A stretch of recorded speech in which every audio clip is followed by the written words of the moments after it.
नमस्कार.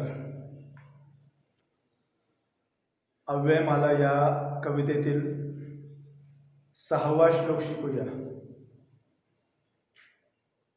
प्रारभ्यते न खलु विघ्न भयेन नीचै प्रारभ्य विघ्न विहता विरमन्ति मध्याः विघ्नै पुनः पुनरपि प्रतिहन्यमाना प्रारब्धमुत्तमजनान् परित्यजन्ति.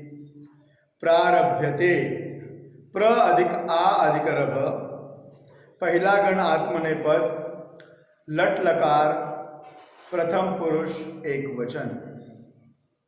प्रारभ्यतेमध्ये इथं य आलेलं आहे. य हे कर्मणीची खूण आहे. मूळ क्रियापद प्लस य प्लस आत्मनेपदी प्रत्यय. विघ्न भयेन नीचैहि कार्यम न प्रारभ्यते. उद्या संकट येईल, आपलं काम व्यवस्थित होणार नाही, आपल्याला परिणाम व्यवस्थित मिळणार नाही आणि यामुळे परिणामांचा अधिक विचार करून कामावरती लक्ष केंद्रित न करता जेव्हा मनुष्य, तुम्ही असा, मी असेन, कोणीही असेल, कामावरून लक्ष विचलित झालं की परिणाम पाहिजे तसा येत नाही. तुमचा अनुभव असेल, माझाही अनुभव आहे आणि अनेक जण सांगतात की आपण कामावरती लक्ष देऊया. त्याचबरोबर कामाची सुरुवात करताना देखील मनुष्य कधी कधी to be or not to be. Hamlet शेक्सपियरच्या लेखणीतील एक चांगला आणि उदात्त नायक, परंतु त्याचा विनाश कसा झाला ती एक वेगळा भाग असेल, परंतु मुख्य गोष्ट काय, to be or not to be ही जी त्याची संभ्रमावस्था होती, ही जी त्याची किंकर्तव्य विमूढता होती, काय करावं आणि काय करू नये, हे करावं की ते करावं, चांगलं असेल किंवा वाईट असेल, परंतु माणसाने कामाची एकदा सुरुवात केली पाहिजे. पूर्वी अगोदर विचार करून घ्यावा, पण एकदा की पाऊल उचललं की नंतर किंतु परंतुचे जंतू आपल्या मनात, आपल्या कामात अडथळा रूप ठरतात. आणि म्हणून नेहमी प्रयत्न करणारी माणसं ही सतत काय करतात, ही सतत कामावरती लक्ष देतात, परिणामावरती नाही. नीच कोणाला म्हटलंय? नीच शब्दाचा अर्थ कमी प्रतीचा. विघ्न भय, विघ्नात भय, विघ्नेभ्यः भय, भयेन पंचमी. भय शब्दासोबत पंचमीची अपेक्षा असते. भयेन पंचमी, भयेन पंचमी, भयासोबत पंचमी वापरावी. मग भय, विघ्न भय, कशापासून भीती? विघ्नात किंवा विघ्नेभ्यः, विघ्नेभ्यः भयम. कोणता समास? पंचमी तत्पुरुष समास. लक्षात येते मुलांनो? प्रारभ्यते न प्रारभ्यते नीचैहि देवेन देवाभ्याम देवैहि. नीच शब्दाचे अकारांत पुल्लिंगी, बरोबर आहे, अकारांत पुल्लिंगी शब्दाचे तृतीया बहुवचन. अशा तऱ्हेने आपण समजू शकतो की विघ्न भयेन कार्यम नीचैहि न एव प्रारभ्यते. ते कामाची सुरुवातच करत नाही. ग्रीस या देशामध्ये एक थिंकर म्हणता येईल तरी माहीत नाही, परंतु एक तत्वज्ञ मानला जातो, डायोजिनस. तो एका पिंपामध्ये बसलेला असायचा. पिंप कळतं ना? त्या पिंपामध्ये बसलेला असायचा. का? कारण कोणतंही कामाची सुरुवात केली की त्याच्यातून काही ना काही निगेटिव्ह किंवा पॉझिटिव्ह होईल आणि हे निगेटिव्ह आणि पॉझिटिव्ह परिणाम त्याला हवे नको होते. त्यामुळे त्याने कामाची सुरुवातच नाही करायची असं सर्व सिद्धांत मांडला. परंतु ही अत्याचार आहे. माणसाच्या कर्तृत्व शक्ती, माणसाची इच्छाशक्ती, माणसाची दुर्दम्य अभिलाषा या सर्वांचं जे जे काही वैज्ञानिक शोध झाले, मग ते चांगले असतील किंवा वाईट असतील, शेवटी लक्षात घ्या कोणतंही काम हे त्याच्या हेतूवरून ठरवलं जातं. हेतू किती शुद्ध.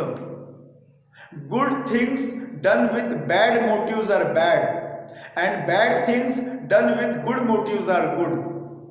त्यामुळे एखादा व्यक्ती एखाद्या निवडणुकीमध्ये यशस्वी होण्यासाठी निवडणुकांपूर्वी काही एखादं त्याला म्हणतो सामाजिक कार्य करत असेल, एखादं बांधकाम करायचं असेल किंवा लोकांना काहीतरी मदत करायची असेल आणि त्याची ॲडव्हर्टाइजमेंट करत असेल, तर हे काय झालं?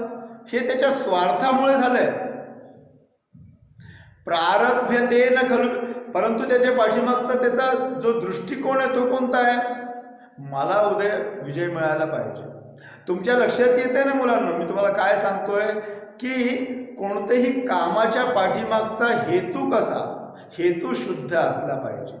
त्याला तुम्ही सामाजिक काम किंवा लोकांना केलेली मदत नाही, ती स्वतःची केलेली मदत असं समजता येईल. आणि लोकांना ते कळत असतं की काय चाललंय, कशासाठी चाललंय. त्यामुळे मित्रांनो, मी तुमच्या समोर एक विचार मांडतोय. कोणता विचार? जो सुभाषितामध्ये आलेला आहे. विघ्नाच्या भीतीने, विघ्न म्हणजे संकटम, संकटात भयम, विघ्न भयेन नीचैहि कार्यम न प्रारभ्यते, नीचाहा कार्यम न प्रारभन्ते. कामाची ते सुरुवातच करत नाही, त्याचे परिणामांची चर्चा करत बसतात. गीतेच्या सुरुवातीलाच तुम्हाला मी एक वाक्य सांगतो, प्रज्ञावादांश भाषसे असं म्हटलं गेलं. आणि ही जी त्याची मनाची क्लीब अवस्था होती अर्जुनाची, ती दूर करण्यासाठी कृष्ण भगवंताने काय सांगितलं? कार्य करणं तुझं काम आहे, क्षत्रियाचा धर्म आहे. बाकी तू हे बघत बसू नको त्याचे परिणाम काय येतील. गतासून गतासूंश्च नानुशोचन्ति पंडिताः नत्वेवाहं जातुनासं नत्वं नेमे जनाधिपाः न चैव न भविष्यामः सर्वे वयमतः परम. गीतेमध्ये सांगितलेला विचार, हा विचार जर लेनिनला भेटला असता तर त्याने लोकांना फक्त कठोर आणि वृक्ष असा कम्युनिझम देण्याच्या ऐवजी भारतीय स्वराज्यवाद, कोणता स्वराज्यवाद? धार्मिक म्हणजे न दांड्यो न दांडिक, न स्तेन न कदर्य, न राज्यो न राजासीत, न दंड्यो न दांडिक, स्वधर्मेन प्रजास्तावत रक्षन्ति स्म परस्परम. असा जो श्रेष्ठ असा समाज वसिष्ठांनी निर्माण केला होता, स्वयंशासित समाज, असा समाज निर्माण करण्याची क्षमता लेनिनमध्ये देखील होती. परंतु मुद्दा असा झाला की कृष्ण त्याला नाही भेटला. हिटलर आणि हॅमलेट सारखी लोक ही दिग्भ्रमित झाली. स्वतःच्या महत्वाकांक्षेपायी दिग्भ्रमित झालेल्या लोकांपैकी ही माणसं, या लोकांनी अत्याचाराचा रस्ता निवडला. किंबहुना अत्यंत क्षमता असलेली ही माणसं होती, पण ही शेवटी कर्दनकाळ ठरली. त्याचं कारण योग्य असं गायडन्स नव्हतं. त्यामुळे शस्त्रांसोबत शास्त्रांची सुद्धा गरज असते. आपल्या देशामध्ये परशुरामांविषयी तसं म्हटलं जातं, इदम ब्राह्मम इदम शास्त्रम शापादपि शरादपि.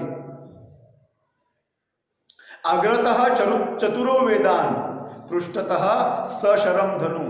शर असलेलं धनुष्य पाठीमागे आणि सोबत वेद, वेदांचे विचार. वेद शब्दाचा अर्थ काही पुस्तक नाही, आपण काय समजतो, 4 काहीतरी पुस्तकं असतील ज्या संस्कृतमध्ये लिहिलेले असतील आणि जे काही लोकांनीच वाचायचे असतात, असा एक भ्रम समाजामध्ये उभा करून ठेवला गेलेला आहे आणि त्याला पोचलं गेलेलं आहे. मित्रांनो, वेद सर्वांसाठी आहे. तुकाराम महाराज म्हणतात, वेदांचा अर्थ आम्हासीच ठावा, इतरांनी वावा भार माता. हा वेद म्हणजे काय? वेद म्हणजे जाणणे. जाणण्याची क्षमता प्रत्येक बुद्धीमध्ये आहे आणि जाणण्याची इच्छा पण आहे. त्याला इरॉस म्हणतात. इरॉस म्हणजे काय? इरॉस शब्दाचा अर्थ होतो जिज्ञासा. सॉक्रेटिस म्हणतो, Socrates Greek philosopher, father of western philosophy, Socrates काय म्हणतात माहिती आहे? 70% ऑफ द पॉप्युलेशन, जगाची जितकी पॉप्युलेशन आहे त्यापैकी 70% ही इरॉसच्या खाली जगत असतात. जिज्ञासाच निर्माण होत नाही. मी कोण आहे, मला काय करायचंय, मला काय मिळवायचंय. फक्त पिबत, खादत, लोळत, मरत, असं जे जीवन आहे ना. Solomon Grundy, born on Monday, christened on Tuesday, dwelt on Wednesday, sickened on Friday, died on Saturday, buried on Sunday. That is the end of Solomon Grundy. अहो, शिकवणारे सुद्धा कधी कधी चुकीच्या पद्धतीने संडे, मंडे, ट्यूजडे शिकवण्यासाठी ती कविता आहे म्हणे. ती तत्वज्ञानाचा एक विचार सांगते की एक सॉलोमन ग्रंडी सारखा माणूस फक्त जन्माला आला हेला आणि पाणी वाहता वाहता मेला, असं जीवन जगायचंय. खचितच आपण अशा संस्कृतीचे लोक नाही आहोत. दिसा माझी काहीतरी ते लिहावे, प्रसंगी अखंडित वाचित जावे, असं म्हणणाऱ्या रामदासांच्या भूमीचे आपण लोक आहोत. म्हणू देत लोकांना, त्यांना नावं ठेवू देत. ज्यांना स्वतःचा इतिहास माहीत नाहीये त्यांना दुसऱ्यांचा इतिहास नाश करायची, त्याच्यामध्ये विकृती आणायची सवय लागलेली आहे. पण मी तुम्हाला सांगतो की आपल्याला आपला इतिहास समजून घ्यायचा असेल तर आपल्यामधलं स्वत्व जागृत करावं लागेल. आपला ज्वलंत इतिहास आपल्याला समजून घ्यावा लागेल आणि तो ज्वलंत इतिहास समजायचा असेल तर त्यासाठी भाषा हे उत्कृष्ट माध्यम आहे आणि ती भाषा म्हणजे संस्कृत. त्याचबरोबर जी ज्ञानेश्वरांची भाषा, अमृताची या पहिला जिंके, अशी मराठी भाषा ज्याच्यामध्ये सुद्धा ज्ञान लपलेलं आहे. परंतु ते ज्ञान वाचण्यासाठी आपल्याकडे ते मन, ती बुद्धी, तो दृष्टिकोन नक्कीच असला पाहिजे. तो दृष्टिकोन घेण्यासाठी आपण इथे एकत्र आलेलो आहोत. तर मित्रांनो, प्रारभ्यतेन खलु विघ्न भेन नीचैहि. चाणक्याने जेव्हा काम सुरू केलं तेव्हा त्यांना नक्कीच माहीत होतं की आपण विजयी होऊ. रामाला नक्कीच माहीत होतं की आपण रावणावरती विजय प्राप्त करू आणि वालीवरती विजय प्राप्त करू. म्हणून तुम्हाला मी सांगतो, तुम्ही जर रामायण पाहिलं असेल तर तुम्हाला लक्षात येईल काय, रामाने विभीषणाचा राज्याभिषेक युद्धाच्या अगोदर केला. किती दुर्दंड विश्वास असेल. जे काम उचललंय ते पूर्ण करायचं असं ठरवलेली जी माणसं असतात, जो काम लिया हाथों में सीखा है पूरा करना, हे जे शिक्षण मिळालेली माणसं असतात ना, ते डगमगत नाही. शिवाजी महाराज हारले नाही. वाटेल ते होईल. काही घडं द्यावी लागली तरी हरकत नाहीये, बघता येईल. आणि गनिमी काव्याने त्यांनी ते पळत मिळवली. विचार करण्यासारखी गोष्ट आहे. महाराजांनी जे मॅनेजमेंट केलं, आज जितके मॅनेजमेंटचे गुरु आहेत त्या सर्वांसाठी शिवाजी एक आदर्श आहेत की ज्यांनी प्रचंड वेगाने कार्यही केलं. 28 वर्ष सतत 300 किल्ले जिंकत असलेला हा माणूस फक्त किल्ले जिंकणारा काय किल्लेदार असं त्याचं पद नव्हतं. कदाचित आजच्या लोकांना त्यांच्यापेक्षा जास्त विस्तीर्ण प्रदेशावरती राज्य करता येत असेल, परंतु जी दुर्दम्य अभिलाषा त्यांनी उभी केली, मृत राष्ट्रामध्ये जिवंतपणा आणला.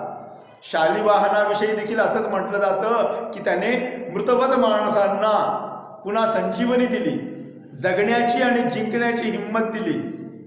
Will to win and will to live. मुमूर्षा, मरण्याची इच्छा आज उभी केली जाते, त्याच्याऐवजी जिजीविषा, विजिगिषा ही निर्माण केली पाहिजे. आणि हे जर असेल तरच माणूस कामाची जी सुरुवात केली त्याच्यामध्ये हरणार नाही, डरणार नाही. मी तुम्हाला काय सांगितलं, कामाची सुरुवातच करत नाही. असं का होतं? कारण तो मनाने कच्चा असतो. मनातून एकदा माणूस हरला की मग त्याला हरवणं फार सोपं असतं. त्यामुळे मन पॉवरफुल, प्रोग्रेसिव्ह आणि सेन्सिटिव्ह बनवणं हेच शिक्षणाचं ध्येय आहे. A+B A-B एवढंच शिकणं म्हणजे शिक्षण नाही आहे. Education means to draw out, आतमधले असलेल्या सुप्त गुणांचा विकास करणं. Teacher does not teach us anything, he creates an environment in which student can learn. त्यामुळे मुलांनो, मी तुम्हाला जे सांगतोय समजून घ्या. तावून सुलाखून तर्काच्या आधारावरती समजून घ्या. काय सांगितलं जातंय? प्रारभ्य विघ्न विहता विघ्नैहि विहता, तृतीया तत्पुरुष समास. विघ्नांनी विहत, विघ्नांनी त्रस्त झालेले, ने एशी निही एशी विघ्नैहि. कोणता समास होईल? तृतीया तत्पुरुष समास. विघ्नैहि विहताः, तृतीया तत्पुरुष समास. आलं लक्षात तुमच्या? विघ्न विहताः. वि अधिक हन दुसरा गण परस्मय पद धातूचे कर्मभूधावी पुल्लिंगी प्रथमा बहुवचन. प्रारभ्य, प्रारभ्य शब्द कसा दिसतोय? आपण शिकलो प्र प्लस आ प्लस रभ. तुमच्या लक्षात आलं असेल, 1 किंवा 2 किंवा 3 उपसर्ग देखील लिहिण्याची पद्धती आहे. प्र अधिक आ अधिक रभ, पहिला गण आत्मनेपद धातूचे पूर्वकालवाचक धातू साधित ल्यबंत अव्यय. प्रारभ्य, कामाची सुरुवात करून जे लोक मध्येच थांबतात त्या लोकांना काय समजलं जावं? मध्याहा, मिडिक्युअर. ते लोक धड नीचही नसतात किंवा कमी दर्जाचेही नसतात आणि खूप उच्चही नसतात. धरसोड करणे, थोडंसं काम करणे आणि नंतर परिणामांचा विचार करणे. कोणीतरी मनामध्ये शंकेचं बीज पेरलं की पुन्हा विचार करणे, हो हो कसं काय शक्य आहे, मी कामाची सुरुवात केली पण होणार नाही. कधी कधी येणारी संकट पाहून किंवा न आलेल्या संकटांचा विचार करून अशी माणसं काम सोडून देतात. अशा लोकांना मध्यम वर्गीय असं म्हटलं जातं. मध्यम वर्गीय म्हणजे नॉट ॲज ग्रुप, मध्यम विचार करणारी. ते लोक फार मोठं धैर्य किंवा फार मोठी हिंमत करत नाही, रिस्क घेत नाही. विरमंती, वि प्लस रम, पहिला गण आत्मनेपद लट लकार प्रथम पुरुष बहुवचन. थांबणे, कामाची सुरुवात करून मध्येच थांबणारी, संकटामुळे मध्येच थांबणारी ही जी माणसं आहे ही मध्यम म्हटली जातात. विघ्नैहि, तृतीया बहुवचन. पुनः पुनः अपि, विसर्गाचा र झाला. प्रतिहन्यमानाः, प्रति प्लस हन, त्याला य जोडलंय, कर्मवाच्य. अतमान आन, शत्रू शानच प्रत्ययापैकी शानच प्रत्यय इथे दिलेला आहे. शानच मध्ये शान मध्ये श निघून जातो, आन राहतो आणि त्यामध्ये प्रतिहन्यमान 1, 4, 6 आणि 10 या गणांना आन या ऐवजी मान जोडले जाते. कोणत्या प्रत्ययाविषयी बोलतोय मुलांनो? वर्तमान कालवाचक धातू साधित विशेषण शानच प्रत्यय, प्रेझेंट पार्टिसिपल. प्रतिहन्यमाना, कर्म वर्तमान कालवाचक धातू साधित विशेषण पुल्लिंगी प्रथमा बहुवचन. विघ्नांनी, संकटांनी पुन्हा पुन्हा त्रस्त झालेले, लोटले गेलेले, हरवले गेलेले अशी माणसं उत्तम असतात, जी लोक प्रारब्धम न परित्यजंती. प्रारब्धम, प्र अधिक आ अधिक रभ, पहिला गण आत्मनेपद कर्मभूधावी नपुसकलिंगी प्रथमा द्वितीया एक वचन. न परित्यजंती, परि प्लस त्यज एक प म्हणजेच पहिला गण परस्मय पद लट लकार प्रथम पुरुष बहुवचन. त्या लोकांना उत्तमः जनः, कर्मधारे समास. काय म्हटलं गेलं त्यांना? उत्तम. तर माणसांच्या 3 प्रवृत्ती समजवल्या. जे लोक कामाची सुरुवात करून मध्येच थांबतात ते मध्यम, जे संकट येतील किंवा परिणामांचा निगेटिव्ह विचार करून कामाची सुरुवातच करत नाही ते हलके, थर्ड कॅटेगरी. आणि जे लोक कामाची सुरुवात करतात, अनेक संकट आली तरी त्याला धैर्याने त्याचा सामना करतात, त्याला फेस करतात आणि लढत लढत झुंजत त्या गोष्टींशी पुढे जात राहतात आणि काम परिपूर्ण करतात.